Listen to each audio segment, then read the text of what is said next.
From the heart of Maine, this is the DuView Podcast.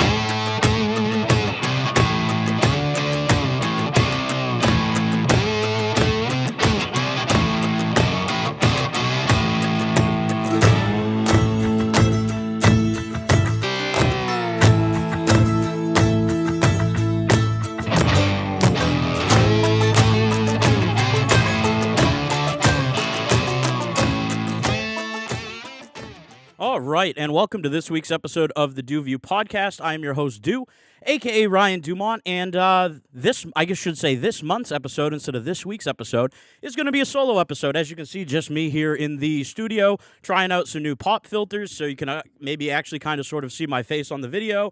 Like I said, we do react to the constructive criticism of friends and fans, etc. And so just trying to, continue to improve everything as we always do here on the DuView Podcast. So this week's episode, again, solo podcast episode, but I'm going to be talking about, it's summertime, and so I figured it was fitting to do another summer special, especially when it's a solo episode and everything like that. So this summer special is going to be a little different than the last one I did in the first year of the podcast almost 2 years ago now. But this summer special is going to be actually the special of how Maine became known as Vacationland. I want to bring things back to the state of Maine here and really talk about one of the best times in the state of Maine, other than maybe, like your winters. And I mean, all the seasons in Maine are great, but summertime is very special here because we get maybe, I don't know, depending on the year, again, with global warming or, climate change and everything, things have been a little different temperature-wise, but for the most part, we get like 3 or 4 solid months of like decent good weather, which if you're in New England, yeah, sometimes you get a little bit more the further south you are. In the Boston area, sometimes you get a little bit better weather, but it all depends. And so, like I said, summertime's really big for us, especially for the state of Maine, where we have put so much of our economy onto the tourism side of things, and that's kind of like where we are rooted in that regard. But that said, really trying to, have this summer special really highlight what made Maine special and became known as Vacationland. Like what formulation, how did it happen? And so as I do in all these solo episodes where I'm kind of telling a tale or a story here, guys, going to, just kind of get into it and start out with it. And so welcome to episode 45 of the DuView Podcast, the second summer special, Maine and how it became known as Vacationland. So as the most rural or one of the most rural states in the United States, Maine is one of the best destinations to reconnect with nature. Vacationland has been the slogan on Maine license plates since 1936 and serves to promote the state's reputation as the premier vacation destination. Visitors to Maine discover a unique natural setting with seemingly endless outdoor recreational opportunities. And again, a huge part of our state is our natural beauty. And so if we did not have the beautiful woods and everything like that, we would not have the amount of tourism that we have today. And I'll get into that in just a second.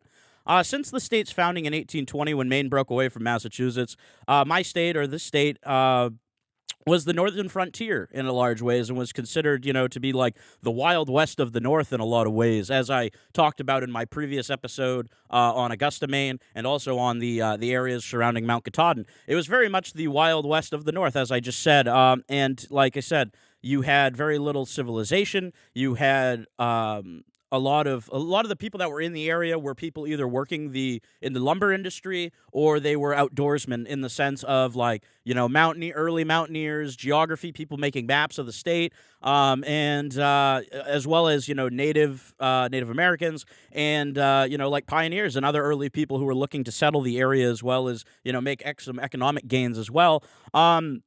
And actually, according to state historian Earl Shuttlesworth Jr., Maine tried to promote itself as a vacation destination after the Civil War. If you remember back to my episode on Mount Katahdin, like I was saying, the Maine woods even inspired a young Teddy Roosevelt. So, as let's call it the middle 1800s, Maine tries to shift to become a vacation destination. I think they started to realize as we got out of the Industrial Revolution and into the modern, I guess you'd call it the start of the modern age, how like we had something here and we could capitalize on it. And I think that is what the the unique part of of this story is they realized, wow, we really have something here. And similarly too, like the Maine wilderness was also a catalyst for many of people, not just future President Teddy Roosevelt or past now President Teddy Roosevelt, but many people have come to the state, too many to list, frankly, and still come to this day to enjoy, like I said, Maine's natural beauty. People of either celebrity status or high political status or whatever that may be. However, Maine became officially advertised for the first time as vacation. We can find like the first traces of advertisement in the year 1916. But before that, it was really kind of touted as like the nation's playground or like a sportsman's haven, kind of like what I was talking about just a couple minutes ago.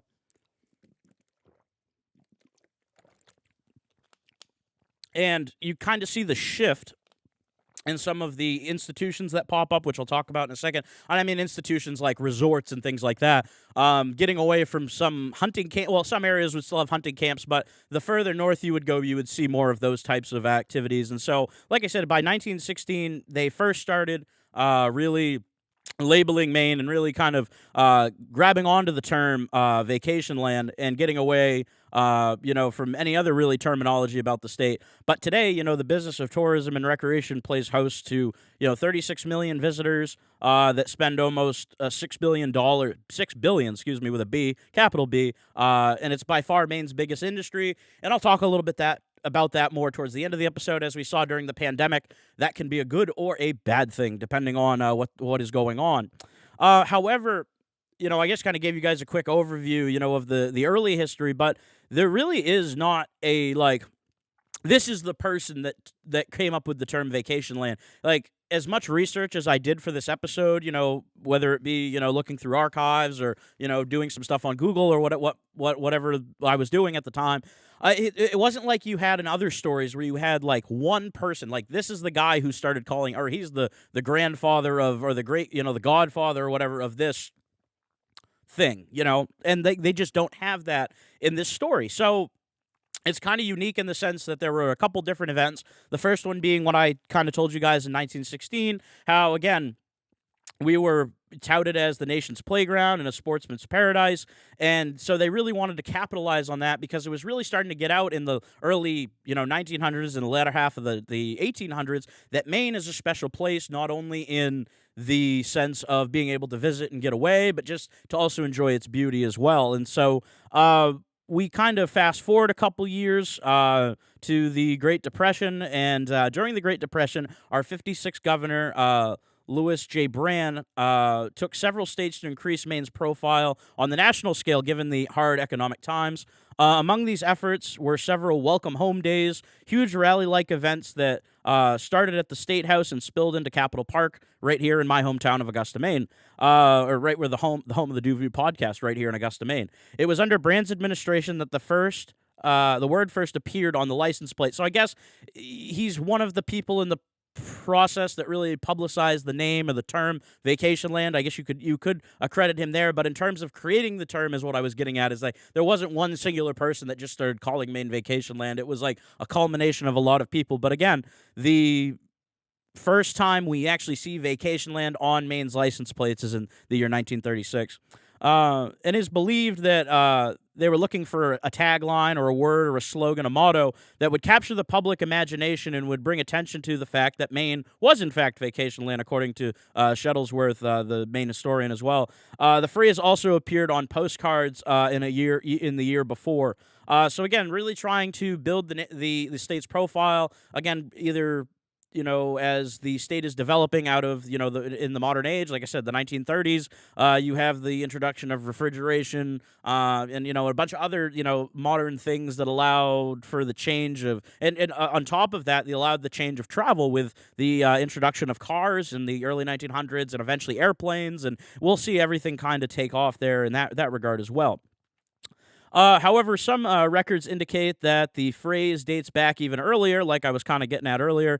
George H. Lewis, a native Mainer and professor at the University of the Pacific, wrote in 2008 that the phrase was first coined by publicists at the Maine Central Railroad in the 1890s. By 1910, Maine became the hub for those looking to get away from reality or for work. The first tourists came via steamships and rail, this coming from Mr. David R. Jones of the Bethel Citizen. Steam created Vacationland. The 19th century railroad networks reached literally everywhere.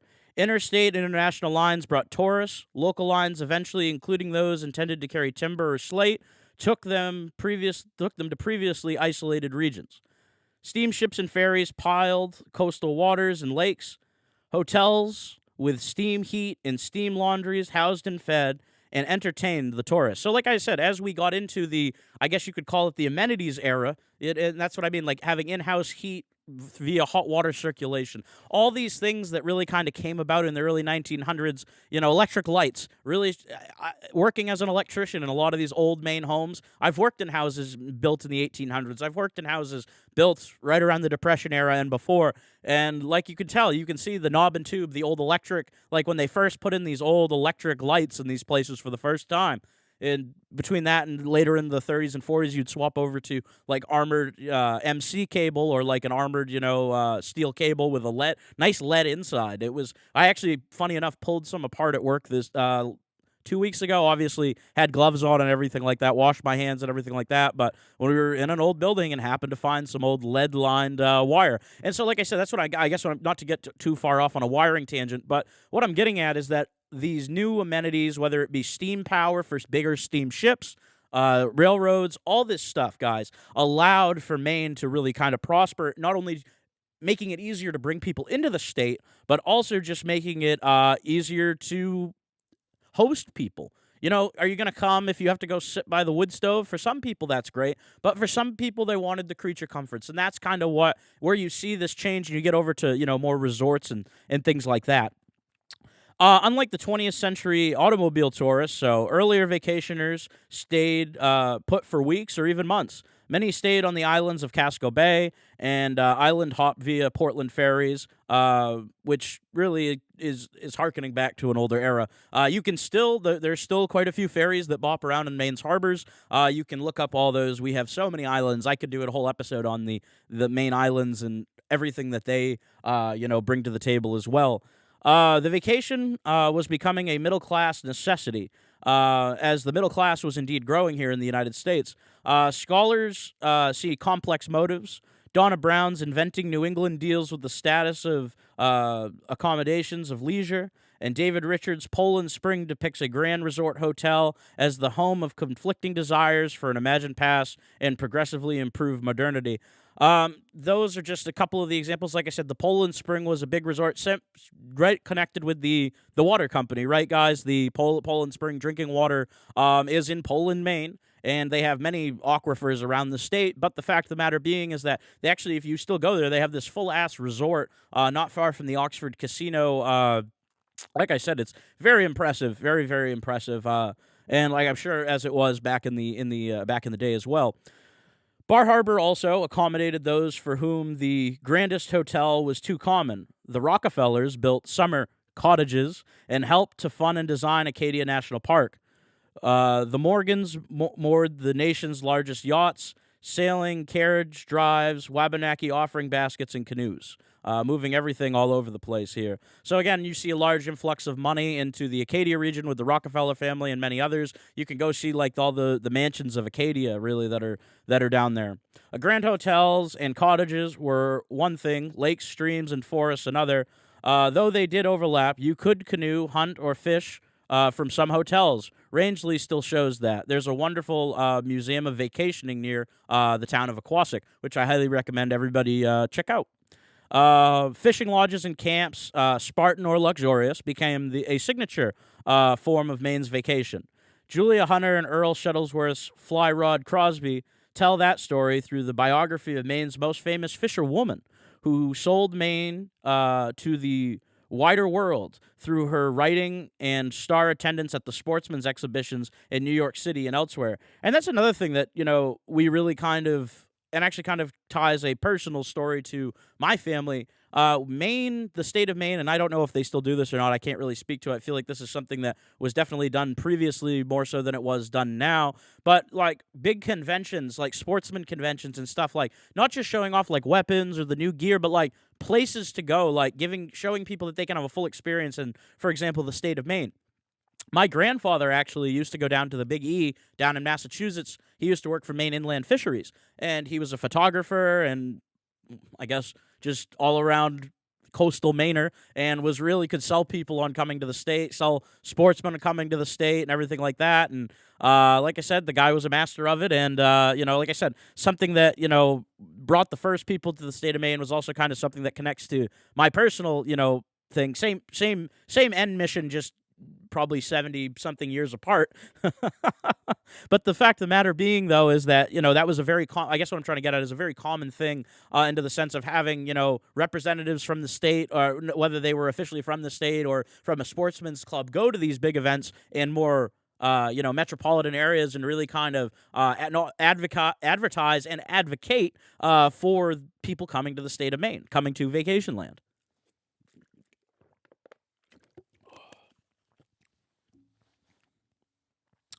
Increasingly, the masses vacationed as well, only on a few days off. Old Orchard Beach was the greatest, now the last of the populous resorts. Urban workers arrived by trolley to stroll the pier, thrill to the rides, eat chowder. Many were Franco-Americans. Increasingly, their compatriots from Quebec took the train to Old Orchard. It's still there, and still very much fun. A day trip can include Ocean Park, Prout's Neck, Baptist Vacationland on one side, the elite cottages on the other. And really, at the end of the day, I mean, yes, we had these areas that were very rich, in the older times of having tourists to come, but really from the whole state, from Kittery to Fort Kent, by the latter half of the modern age, Maine has served as really a playground for the citizens and her tourists alike. And without the natural beauty, dense forests, and amazing wildlife, Maine would never have become the tourist destination that it really is today. And that's really what I guess you could say, the real kicker is at the end of the day, folks. And again, without all of our natural beauty and everything like that, we would not be as far along into things as we could be. The fact of the matter is, while it's mired and the history might not be as clear, who came up with the term vacation land, we know that the ideology really took to the state of Maine, and that's really something I kind of want to talk about in the modern, and how it connects to the modern age. I think and there were some bad things that came out of the push for resorts, and I'll talk about that too in a little bit. But that said, first and foremost, with the COVID times really, in my opinion, put a real damper on tourism, not only in the United States, but specifically in the state of Maine as well. We in Maine have a very interesting economy, and I'm not trying to shit on it by any means by saying this. It's just, this is the reality of, where we are and where things are with our state. We have a very hard-working, blue-collared labor force, from Bath Iron Works to smaller shops like Augusta Fuel to, all the little tradesmen all up and down the state, from shops of 1 to shops of 20. That's a good backbone of our economy. Like I said, bigger shops, like Bath Iron Works, but also the smaller shops as well. Another, huge employer is LL Bean, which I'll talk about in a little bit, because they also have made Freeport a major tourist destination in more recent years. But that said, it's interesting because our dynamic and our split is very much more of a blue-collared state, and while we have been able to create a lot of great vacation opportunities for folks outside of the state when they're not allowed to come into the state, or they can't because of COVID restrictions or whatever that might have been. And I'm not trying to crap on restrictions by any means. You need to keep people safe. Public health is very vital. But at the same time, it proved, I guess what I'm trying to get at is that we here in the state of Maine have put a lot of our eggs in one basket, that being the tourism basket, to literally supply our economy. And that really kind of showed the weak points, in my opinion. And again, I don't have another end-all be-all fix. I have some ideas that would definitely help, diversifying the economy and all that. But the fact of the matter being, it really showed that we here in Maine had put a lot of our state success into the tourism industry, which is dangerous because, like I said, if you have a year where the tourists can't or won't come, then you're going to have some economic problems. And unfortunately, a lot of little places have closed and whatever. You can argue the reasoning for that. I'm not here to talk about that specifically, but what I am trying to get at is that as much as tourism is important for the state of Maine, it also can't be overly relied upon.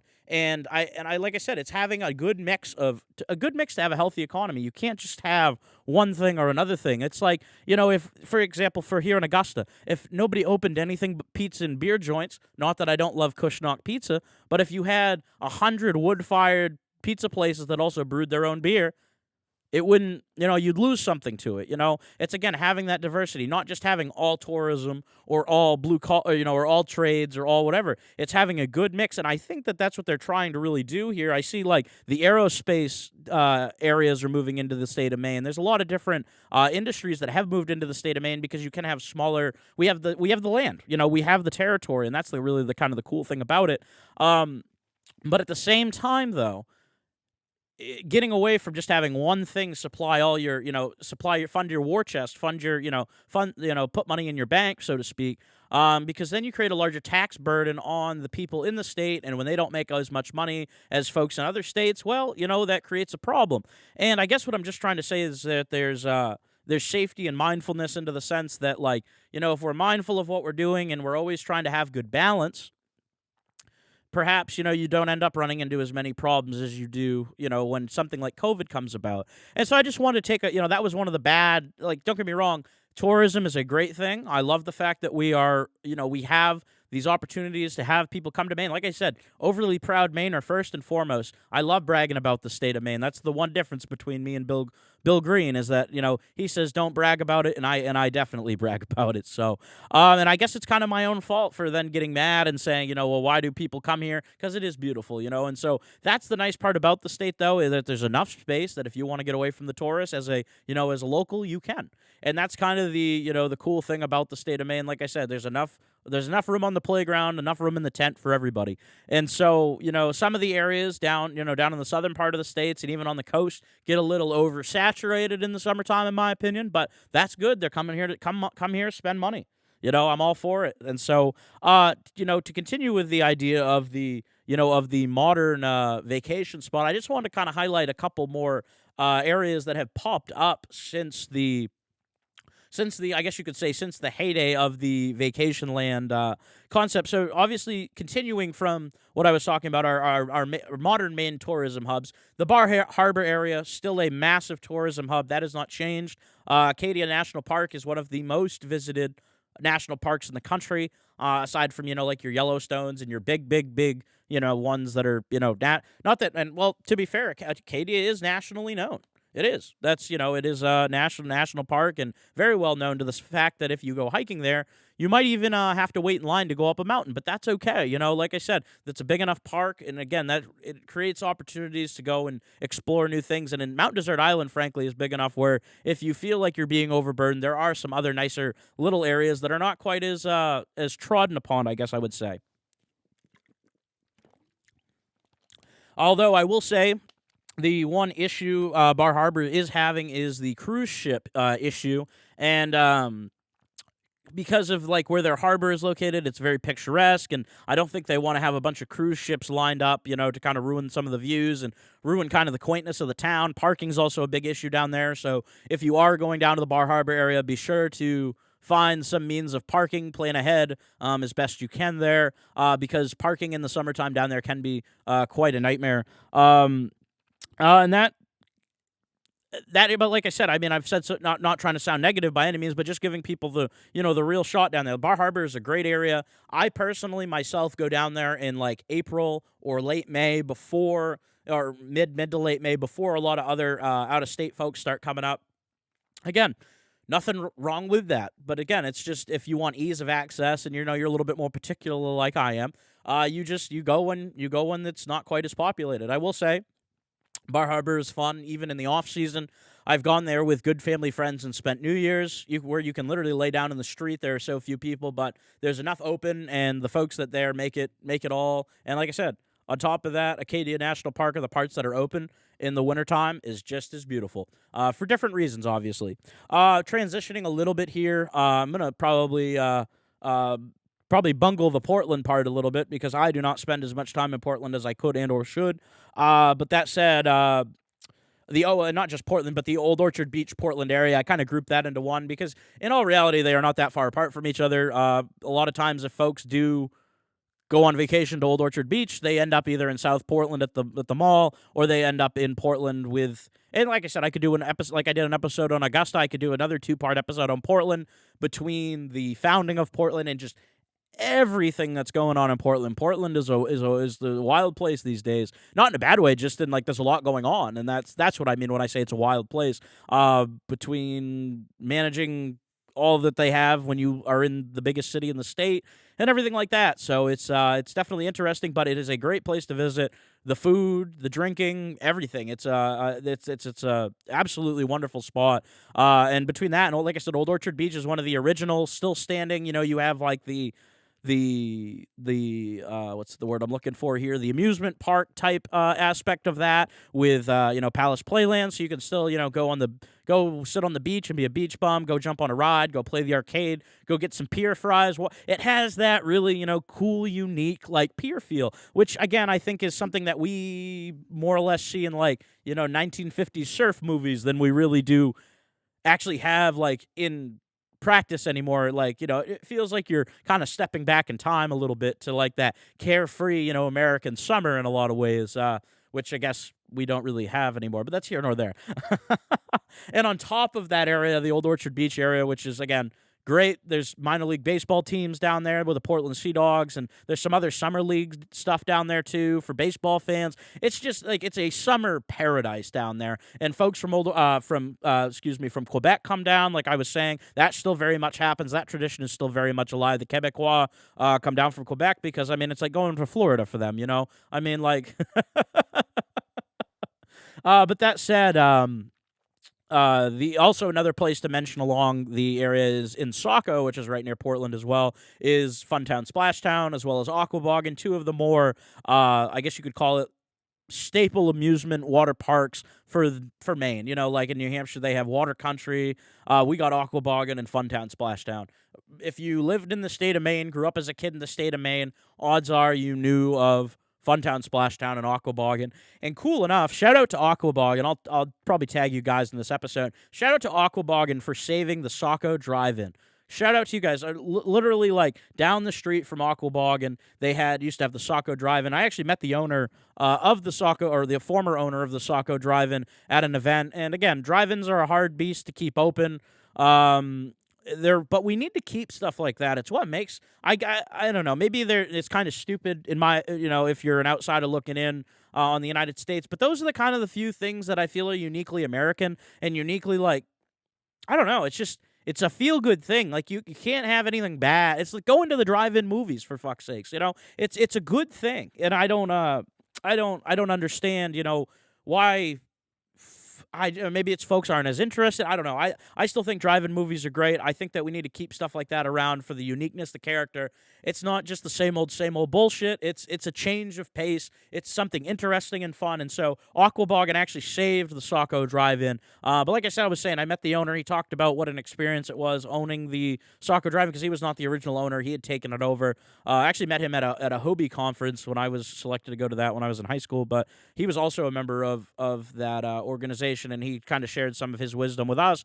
But unfortunately, between COVID and this, that, and 100 other things, they ended up having to close. But Aquabog has the parking lot space, so they ended up and were able to save the drive-in, which is awesome.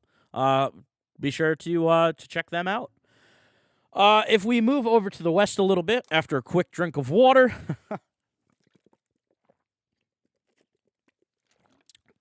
If we go to the west, or I guess you could say the southwest, northwest, depending on where you're coming from of Portland, you're in what's called the Sebago area, which is on Sebago Lake and the surrounding ponds and things like that. And that area is a huge hub. I see.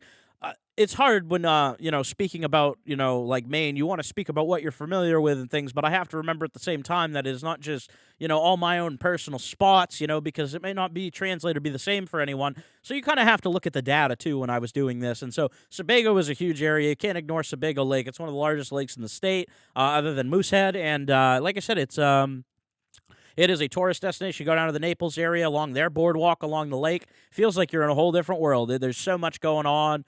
Rick's Cafe, all that type of stuff downtown there. You go over to Bridgeton. That's a cool little spot. The Moose Pond's over there. Just all around, like, again, more populated, but you're more in the woods than you are in Portland, or you're more in the woods than you are on the coast, obviously. Like, you have more of that traditional lake house, Maine lake season. It's different because there's the water skiing, there's the boat parades, there's the pontoon boats, there's the campouts, the cookouts, and all that. It's a little bit different. It's just different. That's the best way to really describe it. It's not being on the ocean. You're inland on a body of water.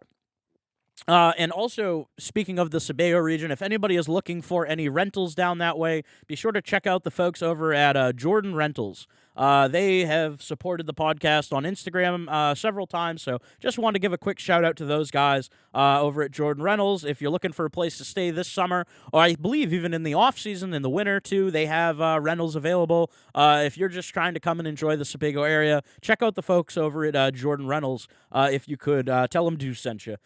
So that said, moving inwards from Sebago, back heading up towards like the 295 area up north from Portland is, as I said, Freeport. Freeport, you can't not talk about Freeport when talking about Maine in the summertime, because so many people come through the LL Bean campus. And LL Bean, they started way back in the early 1900s as an outdoor sporting company. I think they've gone more towards boutique stuff now in a lot of ways. Like, don't get me wrong, they still have the hunting and fishing stuff, but they really used to make this really rigid, outdoor, rugged gear that you could put through hell and back and you would still come out with a jacket on your back at the end of the day. And I just don't feel like that same quality is there anymore, but that's okay. They still do a lot for the state, and they still bring people in.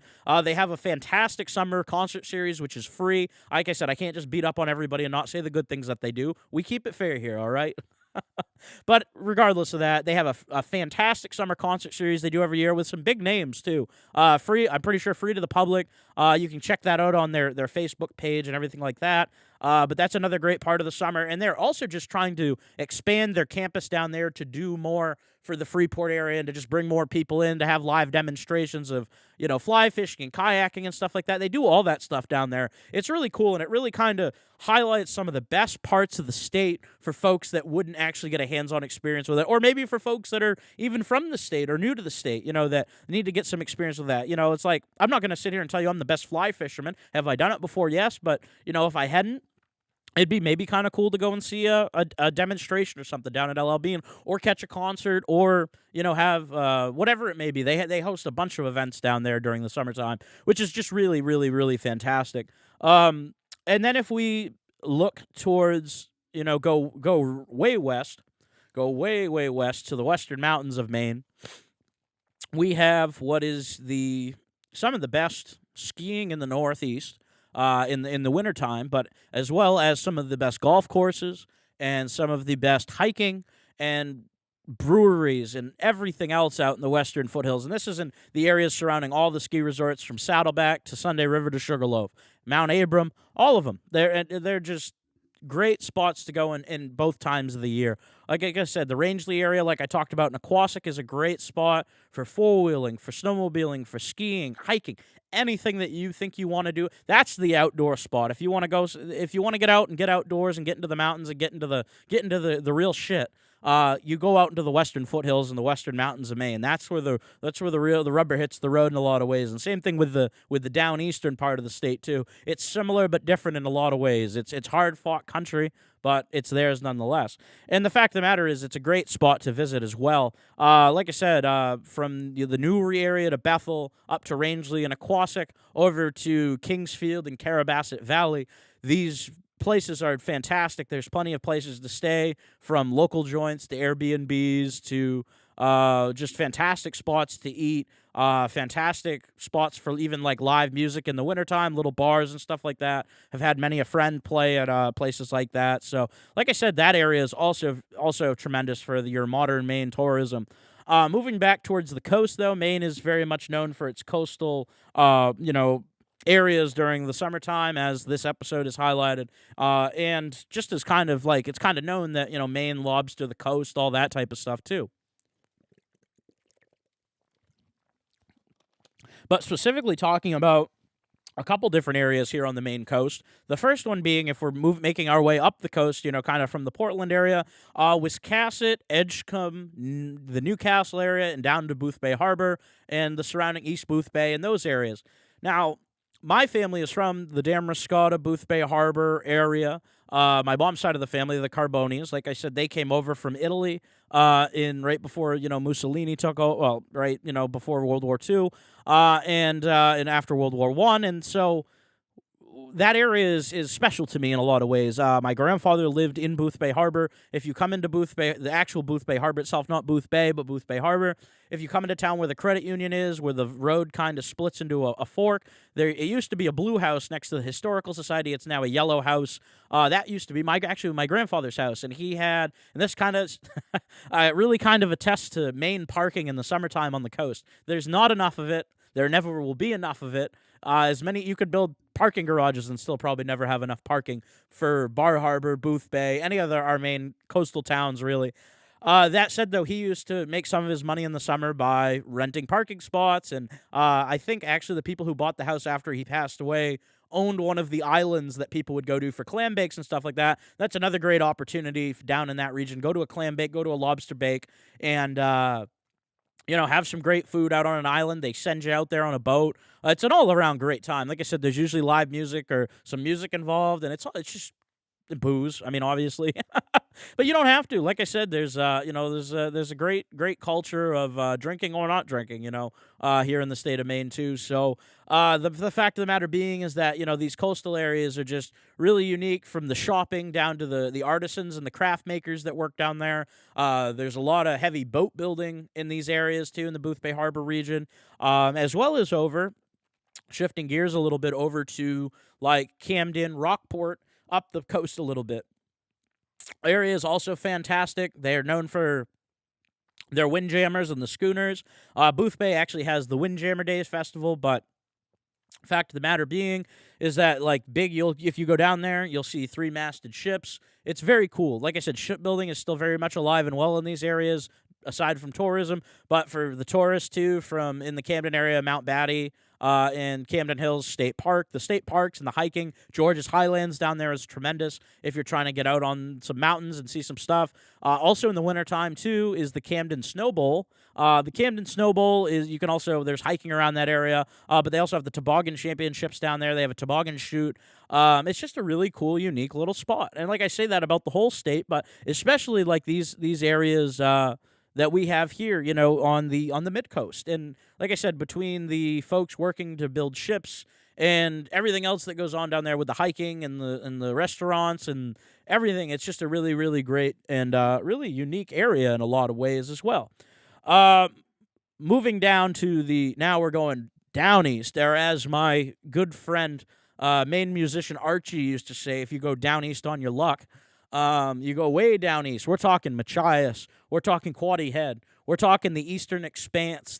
Like I said, that the eastern part of Maine is, I guess, in a lot of ways, is a frontier all itself. You do have the eastern border that touches with like Campobello in Canada, and that's another great spot. I've been out that way, and that's a really coveted spot by a lot of people. It's the most eastern point of the United States at Quoddy Head. The lighthouses are beautiful out that way, and that's another big tourism aspect too. Is for Maine, as speaking on the coast, is all the lighthouses. People love our lighthouses. I think we have the most lighthouses.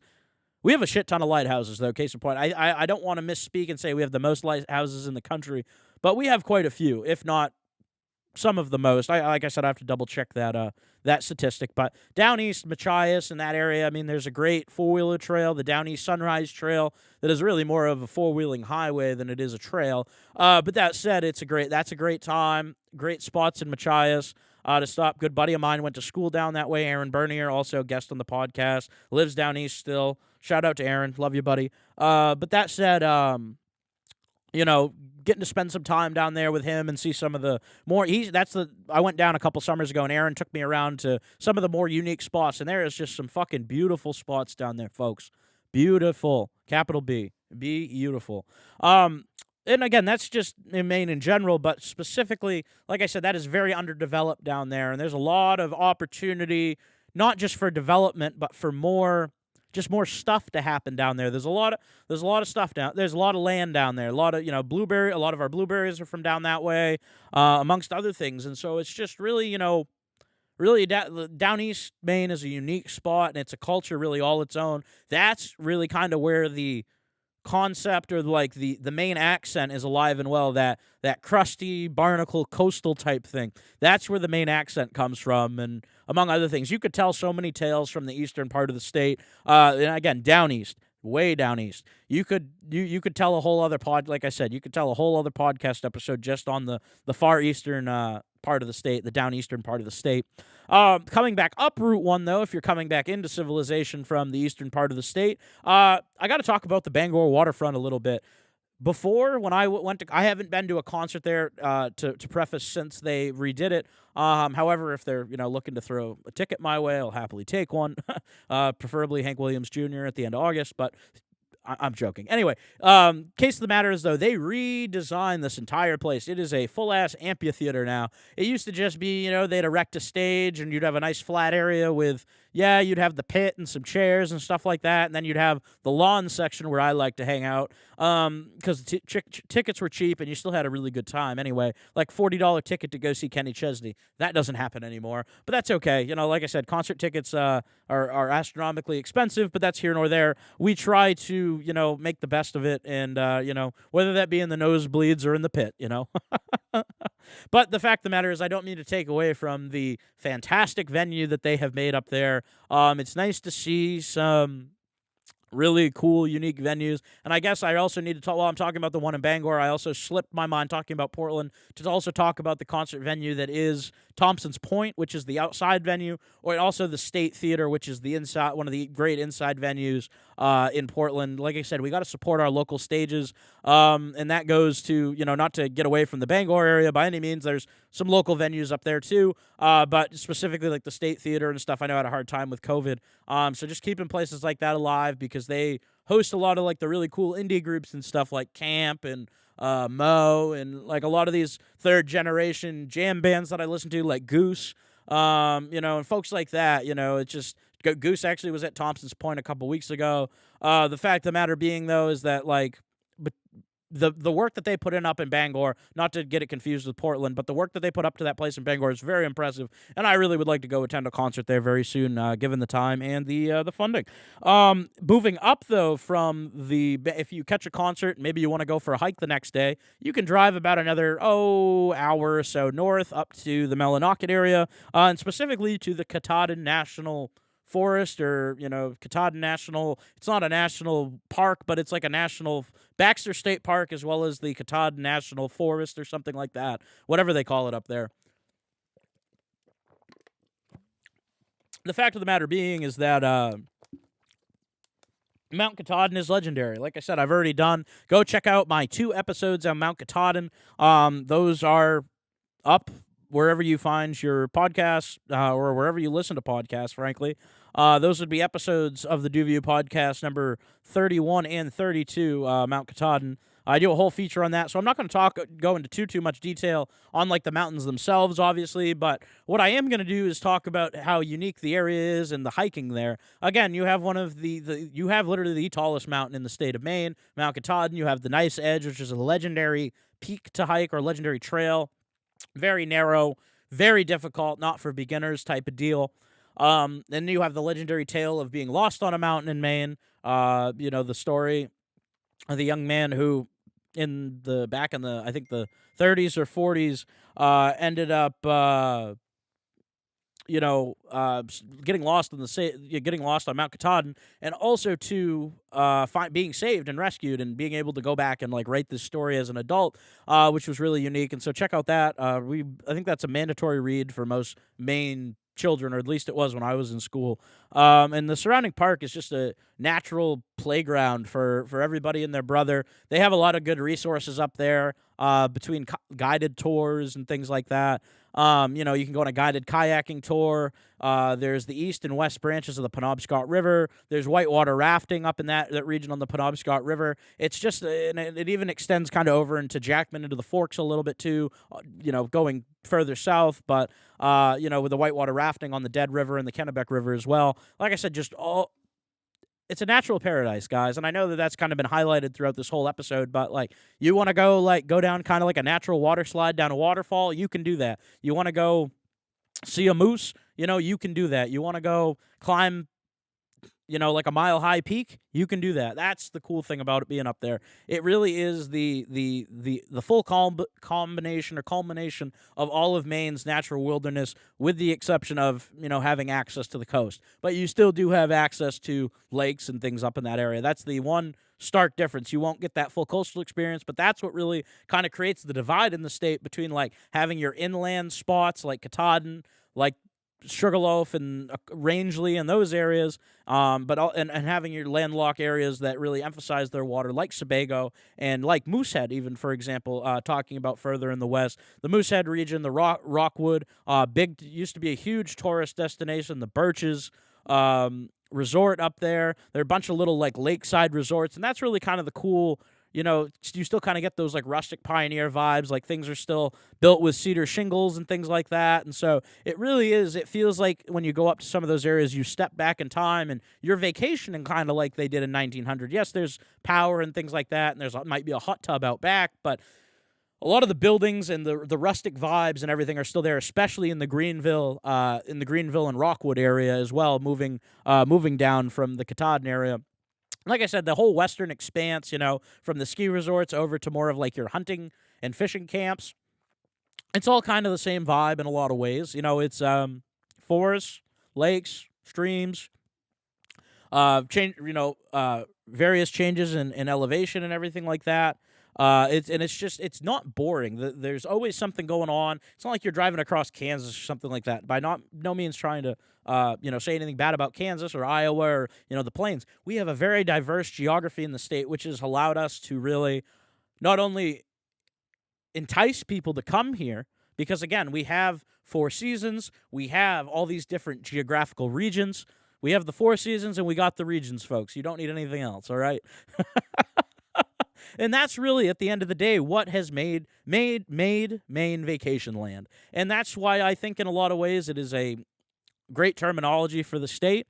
We do host a lot, as hard as we may work in the state, we do host a lot of leisure for other people.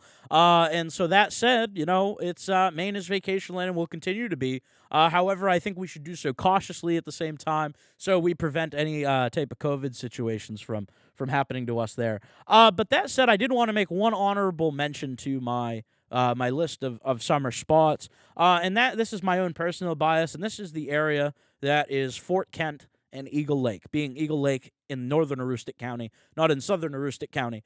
My family camp is up there. I've been going up there for years. Like I said, my uncle or great-uncle taught at the University of Maine, Fort Kent. And so on and off throughout my entire life, young life and now, I have spent some amount of time every year in Aroostook County.